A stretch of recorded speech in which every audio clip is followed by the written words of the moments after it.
नमस्कार, स्वागत है आपका लोकवार्ता के यूट्यूब चैनल पर। खबर सुनने से पहले आप ज़रूर हमारे इस चैनल को लाइक कीजिएगा, कमेंट कीजिएगा और अपने विचार ज़रूर बताइएगा, क्योंकि आपके विचार से ही हम आगे बढ़ते हैं। सिरोही से विधायक संयम लोढ़ा ने फिर से एक ऐसा बयान दे दिया जिसके बाद राजस्थान की सियासत में भूचाल आ गया।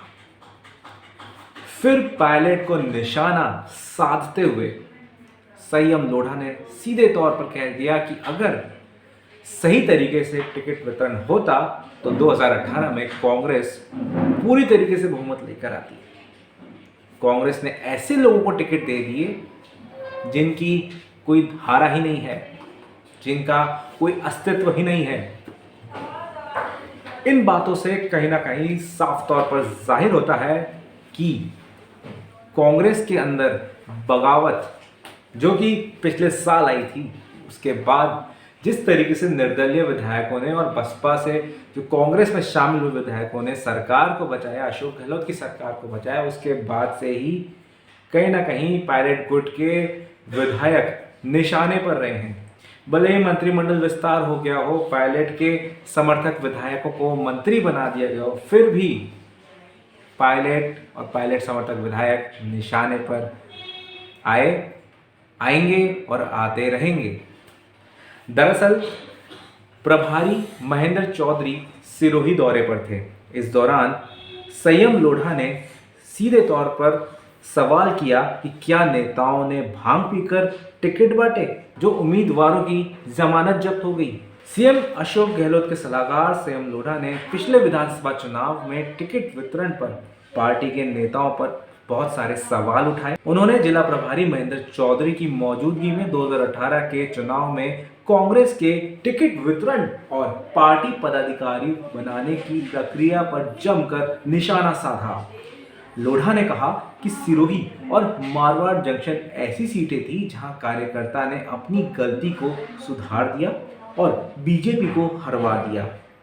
उन्होंने कहा कि आपके उम्मीदवारों की जमानत जब्त हुई, आपके उम्मीदवार 40,000 से हारे, 35,000 से हारे, 30,000 से हारे। क्या नेता लोग भांग पीकर टिकट बांट रहे हैं? इतना ही नहीं, लोढ़ा ने आगे ये भी कहा कि चप्पे चप्पे पर जिले में कांग्रेस है, पदाधिकारी बनाने से पहले उनके बूथ का रिजल्ट मंगवाओ कि उनके बूथ का रिजल्ट क्या है। जिनके बूथ पर ही कांग्रेस 300 वोट से पीछे रह जाती है, वही कांग्रेस के पदाधिकारी बनकर आ जाते हैं। कमजोरियां निकालनी है तो रिकॉर्ड सामने रखो और फिर फैसले करो। यहां कांग्रेस के लिए खड्डा खोदकर वहां नेताओं के साथ फोटो खिंचवाते हैं। हम तो जो हैं वही रहेंगे, बीजेपी को ठिकाने लगाने 24 घंटे काम करेंगे। बयान जोरदार दिया संयम लोढ़ा ने, लेकिन आपको बता दें कि संयम लोढ़ा निर्दलीय विधायक है और उन्होंने जिस तरीके से चुनाव लड़कर चुनाव जीता, विधानसभा के अंदर जबरदस्त तरीके से भाषण देते हैं, यहां तक कि विपक्ष भी सुनने को मजबूर हो जाता है संयम लोढ़ा को। वहीं संयम लोढ़ा ने जिस तरीके से सारी बातें बोली, उससे खुद प्रभारी महेंद्र चौधरी भी हिल गए कि आखिर यह है क्या मामला। संयम लोढ़ा ने इतना ही नहीं, उन्होंने यहां तक भी कह डाला कि अगर ढंग से टिकट वितरण नहीं होते हैं तो नुकसान पार्टी को भुगतना पड़ता है और वही कांग्रेस पार्टी ने भुगता है। 2018 के विधानसभा चुनाव में संयम लोढ़ा का सिरोही से कांग्रेस ने टिकट काट दिया था। उनकी जगह जीवाराम आर्य को उम्मीदवार बनाया। उस समय प्रदेश अध्यक्ष सचिन पायलट थे। टिकट वितरण में उनकी बड़ी भूमिका भी थी। संयम लोढ़ा ने कांग्रेस के टिकट काटने पर बागी होकर निर्दलीय चुनाव लड़ा और जीते। अब लोढ़ा ने 2018 को याद करते हुए पायलट पर नाम लिए बिना ऐसा तंज कसा कि हर कोई थपका रह गया। खैर, संयम लोढ़ा की अगर हम बात करें तो संयम लोढ़ा पहले भी विधायक रह चुके हैं। 2003 में भी वह चुनाव जीतकर विधानसभा पहुंचे थे और उस समय बीजेपी की सरकार बनी थी और संयम लोढ़ा पूरी तरीके से बीजेपी पर कटाक्ष करते थे और यही हाल इस बार भी देखने को मिल रहा है।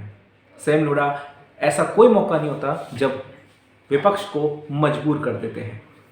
राजेंद्र राठौड़ से लेकर गुलाब चंद कटारिया तक तमाम बड़े नेता संयम लोढ़ा की हर बात को सुनते हैं, क्योंकि संयम लोढ़ा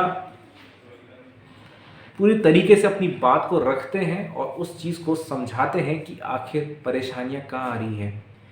फिलहाल वर्तमान में संयम लोढ़ा हाल ही में सीएम के सलाहकार नियुक्त हुए हैं और जिस तरीके से सीएम सलाहकार नियुक्त होने के बाद सबसे पहले रामकेश मीणा ने सचिन पायलट पर तंज कसा था, तो वहीं दूसरी ओर अब संयम लोढ़ा ने भी बगैर सचिन पायलट का नाम लिए बगैर ऐसा तंज कसा है कि कांग्रेस के अंदर वापस आपसी फूट निकलने लगी है। वहीं कांग्रेस के तमाम जो बड़े दूसरे नेता हैं उनका भी साफ कहना है कि जिस तरीके से मंत्रिमंडल विस्तार हुआ है उसके अंदर बहुत सी कमियां भी है। खासतौर से निर्दलीय विधायक जिन्होंने पिछले साल जब सरकार ऐसी स्थिति में आ गई थी, गिरने की स्थिति में, तब जाकर सरकार की पूरी तरह से मदद करी, ऐसे में इनका महत्वपूर्ण एक जिम्मेदारी निभाई इन्होंने। क्योंकि कांग्रेस के विधायक जो बागी होकर गए थे उसके बाद कहीं ना कहीं अशोक गहलोत सरकार गिरती हुई नजर आ रही थी, लेकिन संयम लोढ़ा समेत तमाम ऐसे, बाबूलाल नागर की बात करें, रामकेश मीणा की बात करें, या फिर तमाम ऐसे बड़े नेताओं ने, विधायकों ने, निर्दलीय विधायकों ने सामने आकर अशोक गहलोत की सरकार को बचाया था। बसपा के जो 6 विधायक थे उन्होंने आके बसपा छोड़ के कांग्रेस ज्वाइन करी, तो कहीं ना कहीं ये बहुत अशोक गहलोत सरकार को बचाया है और अशोक गहलोत ने भी समय समय पर इन सबके साथ अपना एक कर्तव्य निभाया है, हमेशा सबकी बात सुनी है। ऐसे में संयम लोढ़ा का ये जो बयान आना है ये सीधे तौर पर कांग्रेस के अंदर आपसी फूट पैदा करने वाला है और संयम लोढ़ा ने जो बातें रखी है वो कहीं ना कहीं धरातल पर है। वाकई में कांग्रेस के अंदर फूट डली भी है और ये फूट कितनी है ये कोई नहीं जानता।